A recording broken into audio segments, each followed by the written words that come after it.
Meron tayong bacon dyan at saka beans.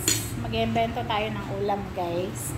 Lagyan natin ng white pepper and then salt. So, marinate lang natin, guys. Now, guys, ibabalot, i-roll natin ng gano'n yung bacon doon sa beans, guys. Ay, natapon. Basta guys, nakulupot na natin doon sa baggy beans. May paminta at asin lang yan, guys. Tapos ipaparide na natin. Magpainit na tayo ng butter. Lagay na natin yung ating bacon.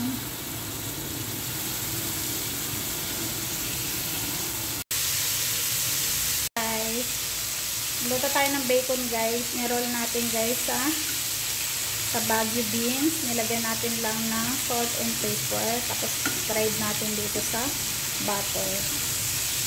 So, ayan, guys. Para-paraan lang ang pagluluto ng bacon, guys.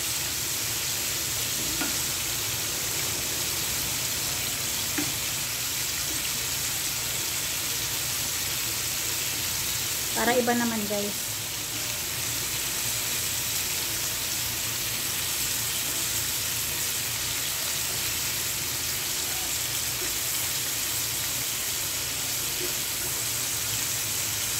Diba?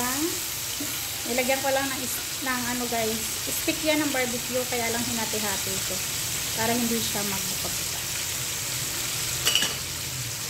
So, ayan na, guys. Ang ating bacon.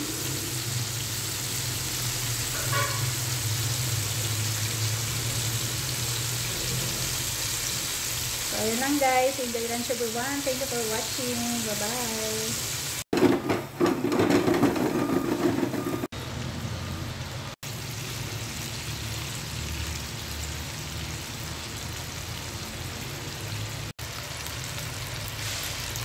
Ito na, guys, yung finished product ng bacon natin.